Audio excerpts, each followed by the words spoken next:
तर नमस्कार मित्रांनो, स्वागत आहे तुमचं आपल्या मराठी नोकरी कॉर्नर यूट्यूब चॅनलमध्ये।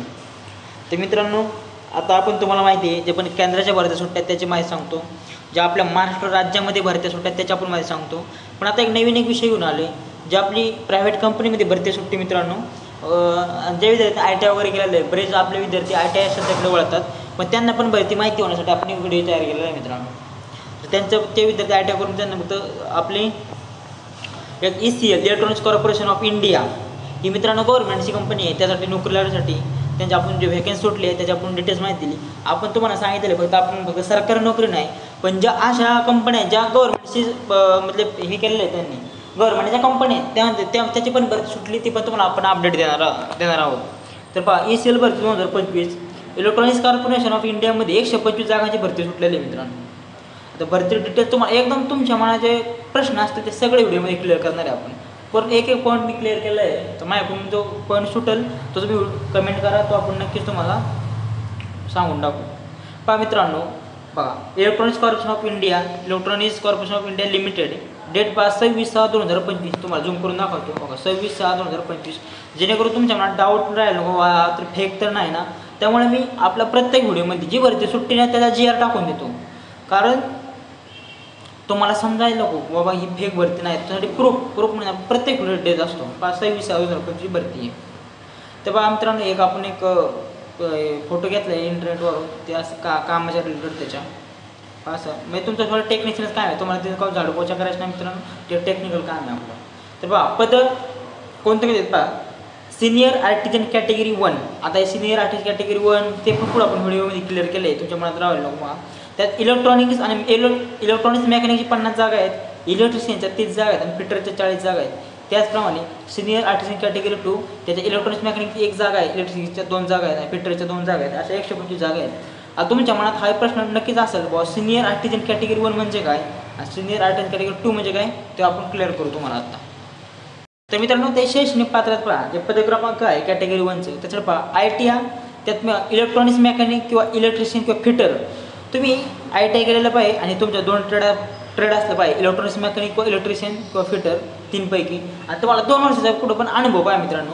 आणि ते पण बघा, दुसरं पद आहे इलेक्ट्रॉनिक ITI केलेलं पाहिजे तुम्ही, तर इलेक्ट्रॉनिक्स मेकॅनिक इलेक्ट्रिशियन फिटर हे तुमचं ट्रेड असलं पाहिजे आणि तुम्हाला त्यात पण 2 वर्षाचा अनुभव असला पाहिजे मित्रांनो।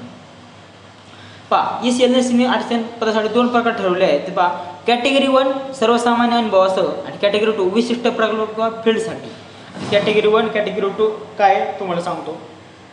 कॅटेगरी 1 म्हणजे काय पहा, साधारण उद्योग उत्पादक इलेक्ट्रॉनिक्स फील्डमध्ये 2 वर्ष अनुभव असलेला ITI उमेदवार।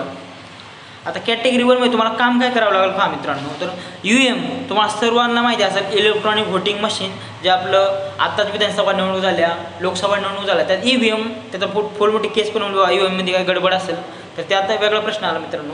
EVM मशीन आहे त्या संबंधित पहा, व VVPAT यंत्राचे उत्पादन, चाचणी आणि सर्व्हिसिंग, इलेक्ट्रॉनिक उपकरणांचे असेंब्ली डिसेंबलिंग करणं, वायरिंग, बोर्ड फिटिंग, इलेक्ट्रिकल काम, उपकरणांची देखभाल करणं, मेंटेनन्स करणं, थोडक्यात फील्डमध्ये जाऊन सेवा देणे, म्हणजे मित्रांनो इलेक्ट्रॉनिक संबंधित जे काम आहे ते तुम्हाला ते बेसिकली करावं लागणार आहे। आता कॅटेगरी 2 म्हणजे काय ते पहा, कॅटेगरी 2 म्हणजे बघा, ECL मध्ये विशिष्ट प्रकारसाठी फील्ड सपोर्ट आणि डिप्लॉयमेंट ड्युटीसाठी भरले जाते। यामध्ये उमेदवारांना देशभरात फील्ड ड्युटीवर पाठवले जाते, जसे की EVM VVPAT मशीनचे वितरण, चाचणी, सेटअप व मेंटेनन्स हे मित्रांनो फील्ड वर्क आहे, तुम्हाला ऑल इंडियामध्ये फिरावं लागणार आहे। तर कॅटेगरी 2 मध्ये काम काय असते ते तुम्हाला सांगू थोडक्यात पहा। EVM VVPAT मशीन डिलिव्हरी, निवडणुकीसाठी मशीन ठराविक ठिकाणी पोहोचवणे, टेस्टिंग आणि सेटअप, मशीन कार्यान्वित होण्यासाठी चाचणी व इन्स्टॉलेशन करणे, वायरिंग, रिपेअरिंग, मशीनमध्ये तांत्रिक बिघाड आल्यास लगेच रिपेअर करणे, फील्ड ड्युटी म्हणजे गरजेनुसार वेगवेगळ्या राज्यात कामासाठी पाठवले जाणे, VM स्टोरेज, लोडिंग अनलोडिंग, सुरक्षित मशीन हाताळणी करणे, टूल्स किट्स हाताळणी, तांत्रिक उपकरणे, मल्टीमीटर, सोल्डरिंग इत्यादी। म्हणजे मित्रांनो, जी कॅटेगरी 2 आहे मित्रांनो, फील्डवर पुढे EVM मशीन निवडण्यासाठी घेऊन जाणं, त्याचा टेक्निकल सपोर्ट देणं, म्हणजे थोडक्यात टेक्निकल सपोर्टसाठी कॅटेगरी 2चं पद भरले जाणार आहे। तर मित्रांनो, जे कॅटेगरी 1 आहे त्याचं नोकरीचं ठिकाण असतं हैदराबाद, पण कॅटेगरी 2चं आहे ना वेगळं ठिकाण असणार आहे। पहा, कॅटेगरी 2चे काम कुठं असतं, तर पहा हे काम ECILच्या प्रादेशिक केंद्रामध्ये, जसे की दिल्ली, बेंगळूर, मुंबई, कोलकाता, लखनौ, भुवनेश्वर इतर ठिकाणी। यामध्ये तुम्हाला वारंवार प्रवास करावा लागतो, ट्रॅव्हलिंग करावं लागतं मित्रांनो, कारण हे फील्ड वर्क असल्यामुळं तुम्हाला वारंवार ट्रॅव्हल करावं लागतं. कॅटेगरी 2मध्ये तुम्हाला EMT मध्ये तांत्रिक सहाय्य टेक्निकल सपोर्ट पर्सन म्हणून ठेवले जाते. जे EM मशीन असते मित्रांनो त्यात तुम्हाला टेक्निकल सपोर्ट, त्यात पण काय तांत्रिक बिघाड झाल्यास तुमचे म्हणजे रिपेअर वगैरे करणार त्यासाठी तुम्हाला टेक्निकल सपोर्ट पर्सन म्हणून ठेवले जाते कॅटेगरी 2मध्ये. आता तुम्हाला सांगतो कॅटेगरी 1 आणि कॅटेगरी 2 थोडक्यात मी आपली इमेज क्रिएट केली मस्तपैकी, त्यात तुम्हाला फरक सांगतो त्यामुळे तुम्हाला आवडेल. कामाचं ठिकाण राहणार मित्रांनो ECR हैदराबाद कारखाना. जे कॅटेगरी 1 मध्ये फॉर्म भरणार मित्रांनो ते फक्त त्यांचं लोकेशन हैदराबादला राहणार मित्रांनो. पण कॅटेगरी 2 जे देशभरात बरं तुम्हाला इकडे फिरायला लागणार, ते इतर राज्यात जसं मशीन फिरेल तर तुम्हाला फिरावं लागणार. आता कामाचं स्वरूप कसं आहे, उत्पादन चाचणी. कॅटेगरी 1 मध्ये काय तुम्ही फक्त एका कंपनीच्या मशीनचं उत्पादन होते त्यात तुम्ही ते प्रोडक्शन करणार व टेस्टिंग करणार. पण आता कॅटेगरी 2चं काय, ते डिलिव्हरी करायचं मित्रांनो, इन्स्टॉलेशन रिपेअरिंग वगैरे करणं. थोडक्यात मशीनचा एक टेक्निकल पर्सन म्हणून तुम्हाला काम करावं लागणार. प्रवास नाहीत, काय प्रवास नाही, मस्तपैकी कारखान्यात 9ला जायचं 5ला यायचा विषय संपला. पण एक कॅटेगरी 2 तुम्हाला ट्रॅव्हलिंग करावं लागणार मित्रांनो, देशभरात इतर राज्यात फिरावं लागणार. जशी UN मशीन, ज्या UN मशीन सोबतच असणार तुम्ही, जशी UN मशीन फिरणार तर तुम्हाला फिरावं लागणार. हा जो फरक आहे मित्रांनो, ज्याला आता ज्याला कॅटेगरी 1 चांगलं वाटते त्याने कॅटेगरी 1 मध्ये फॉर्म भरा, ज्याला कॅटेगरी 2 चांगलं वाटते त्यांनी कॅटेगरी 2 मध्ये फॉर्म भरा. आता मी तुम्हाला पण दोनचा एकदम स्पष्टपणे फरक सांगितलेला आहे, तर तुमच्या वय. तर वयाची अट पहा मित्रांनो, 31 मे 2025 रोजी 18 ते 30 वर्ष. आणि जर तुम्ही कॅटेगरी मागताल SC किंवा ST त्याला 5 वर्ष सूट भेटेल आणि OBC कॅटेगरीसाठी 3 वर्ष सूट भेटेल. जे विद्यार्थी 18 वर्षापेक्षा जास्त आहेत आणि 30 वर्षापर्यंत आहे, 30-35 वर्षापर्यंत आहे, त्या सर्व कोणी फॉर्म भरू शकतात. कॅटेगरीमध्ये तुम्हाला त्याला सूट दिली जाईल. STसाठी 5 वर्ष, OBCसाठी 3 वर्ष. त्याचा पगार बऱ्याच विद्यार्थ्यांना मनात व्हायला पगार काय असेल, पगार पूर्णपणे JR मधला आपण तुम्हाला JR मधला घेतला आहे, आपण एक मस्त त्याला डिझाईन केलेलं पहा. सिनियर आर्टिशन कॅटेगरी 1 पगार तपशील. दरमहा पगार पडणार 23,368 मित्रांनो. ही कॉन्ट्रॅक्ट बेसवर भरते, तुम्हाला 3,368 कन्सल्ट पे. भत्ते कोणत्याही प्रकारे दिले जाणार नाही. फिक्स पे मित्रांनो 23,368 फिक्स पे. कॉन्ट्रॅक्ट कालावधी 1 वर्ष, कामगिरीनुसार 4 वर्षामध्ये वाढवणार मित्रांनो. हे कॉन्ट्रॅक्ट बेसवर पद आहे मित्रांनो. जे विद्यार्थी ज्याला कोणाला जायचे आणि ह्याला तुम्हाला कोणते DA TA अलाउन्स कोणते भत्ते नाही, फक्त 23,368 म्हणजे तुम्हाला इन्कम भेटणार, म्हणजे तुम्हाला मित्रांनो तुमच्या खात्यात जमा होणार. आणि त्याचप्रमाणे सिनियर आर्टिसन पगार 2 काय आहे, दरमहा पगार पहा 23,368 सेम पगार राहणार, फिक्स पे असणार. भत्ते याला पण कोणत्याही मित्रांनो भत्ते दिलं ना, तर तुम्ही ट्रॅव्हल्स करता, ट्रॅव्हलचा कंपनी थ्रू दिलं जाणार तुम्हाला. जो ट्रॅव्हलिंग करता मित्रांनो त्यात ट्रॅव्हलचा पगार दिला जाणार, ट्रॅव्हलचा जो खर्च येईल तो क्लेम तुम्हाला दिला जाणार फक्त. तर टिप पहा मित्रांनो, दोन्ही कॅटेगरीसाठी पगार सारखाच आहे, म्हणजे 23,368 दोन्हीसाठी सेमच आहे. मात्र कॅटेगरी 2 मध्ये फील्ड वर्क व ड्युटी प्रवास कामाचा प्रकार व अधिक गतिशील आहे. कोणत्याही HRA DA TA किंवा इतर भत्ते दिले जात नाही मित्रांनो. ही काही सरकारी नोकरी नाही, कॉन्ट्रॅक्ट बेसवर पदे भरले जाणार आहेत.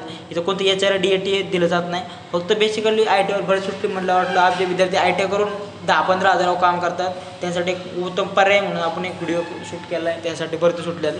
त्याला कोणते HRA DA TA कोणते भत्ते दिले जात नाही. 23,368 तुमचा मंथली फिक्स पे ते तुम्हाला दिला जाणार आहे मित्रांनो. याला कोणत्याही प्रकारची फी नाही, JR मध्ये मेन्शन केलं कोणत्याही प्रकारची फी नाही, तुम्ही डायरेक्ट फॉर्म भरून टाकायचं मित्रांनो. पहा महत्त्वाच्या तारखा पहा मित्रांनो काय आहे. जाहिरात प्रसिद्ध झाली 25 जून 2025ला मित्रांनो. ऑनलाईन अर्ज सुरू 26 जून 2025 दुपारी 7 वाजल्यापासून. अर्ज करण्याची शेवट तारीख आहे 7 जुलै 2025 दुपारी 2 वाजेपर्यंत. जर कागदपत्र पडताना DV लवकर आपली जी वेबसाईट आहे त्यावर जाहीर करण्यात येईल. नोकरी सुरू होण्याची शक्यता ऑगस्ट-सप्टेंबर मध्ये तुम्हाला मित्रांनो जॉईनिंग लेटर येऊन जातील. हा मित्रांनो पूर्णपणे तपशील आहे. भरती कधीपासून हे झाली मित्रांनो 7 जुलै लास्ट डेट आहे. आपल्याला थोडा उशीर झाला मित्रांनो, पण काय विषय नाही, भरती पण लगेच सुटली. 2-3 दिवसात आपण मागच्या SBIची POची भरती सुटली होती त्याचा पण व्हिडिओ बनवला पूर्णपणे मित्रांनो. प्रमोशन एकदम संपूर्ण माहिती आपण व्हिडिओमध्ये कव्हर केलेली आहे. आता त्याचप्रमाणे HSC भरती सुटली 12व्या बेसवर, त्याचा पण आपण संपूर्ण पॅटर्न क्लिअर केलेला आहे. त्यात इस्रोची कालच व्हिडिओ टाकला, इस्रोची भरती सुटली ते पण. त्यामुळे मित्रांनो दररोज एक भरती आपल्याला शूट करायला थोडा वेळ लागतो, हे आपण लगेच शूट केलेली आहे 25 जूनची. आता मित्रांनो SSC MTची भरती सुटली या खूप मोठ्या प्रमाणात, त्या भरती उद्या तुम्हाला व्हिडिओ टाकून देतो. तर मित्रांनो आता मागचा पण व्हिडिओ पहा आणि हा व्हिडिओ जास्त आपल्या ITI ज्या विद्यार्थ्यांनी ज्या मित्रांनो तुमच्या ITI गेले त्यांना शेअर करा, जेणेकरून ते कुठं आपलं 10-15 काम करत असतील त्यांना नंतर मित्रांनो याच्यात पण काम येतं, एक्सपिरियन्स येईल. आणि मित्रांनो ही गव्हर्नमेंटचं असल्यामुळे तुम्हाला एक्सपिरियन्स सर्टिफिकेट मिळून जाईल आणि तुम्हाला म्हणजे इतर फायद्याचे मित्रांनो, कारण अनुभव येईल. एक्सपिरियन्स सर्टिफिकेट खूप मॅटर करतो मित्रांनो. नंतर तिथं सर्टिफिकेट मिळून तिथं चांगलं कंपनी पण जॉबला लागू शकतो किंवा इतर त्यात पुढं त्याची पदोन्नती होऊ शकते, प्रमोशन होऊ शकतं. फक्त तुम्हाला सांगितलं भरती सुटली, मला वाटलं आपलं भरती सुटली मित्रांनो ITच्या विद्यार्थ्यांकरिताही आपण व्हिडिओ शूट केला पाहिजे. तर मित्रांनो जास्तीत जास्त व्हिडिओ शेअर करा आणि व्हिडिओ आवडला असेल लाईक करा, शेअर करा, सबस्क्राईब करा आपल्या चॅनल मित्रांनो. जर तुम्हाला ह्यात अजून पण काय जर कमतरता वाटली असेल, बऱ्यापैकी मी व्हिडिओमध्ये जे पॉईंट क्लिअर करण्याचा प्रयत्न केलेला आहे, पण माझ्याकडून जर काय सुटलं असेल तुम्ही कमेंट करा मित्रांनो, लगेच मी त्याचा कमेंटमध्ये उत्तर देईन. जर मला आवश्यकता वाटलं नक्कीच हा व्हिडिओ केली. तर मित्रांनो तुम्ही आता नवीन भरत्या सुटत राहतात आहे, खूप साऱ्या भरत्या सुटत, फक्त आपल्याला माहीत होत नाही मित्रांनो. तर SSC MTचं नक्कीच उद्या व्हिडिओ टाकून देईन. SSC MTची पण भरती तुम्ही ऐकलं असेल मित्रांनो. MTचं सगळं जॉब प्रोफाईल काय आहे, त्याला पगार काय आहे, काम काय करावं लागतं, सगळं. आता मी MT स्टाफमध्येच काम करतो मित्रांनो, त्यामुळे ग्राउंड लेवलची कामं बेसिकली सगळं मला माहिती आहे. जॉब कसा राहतो तुम्हाला एकदम डिटेल्समध्ये सर्व सांगून जाईन मी. चला मित्रांनो, व्हिडिओ आवडला असेल लाईक करा, शेअर करा, सबस्क्राईब करा. चला भेटू पुढच्या व्हिडिओमध्ये. जय हिंद.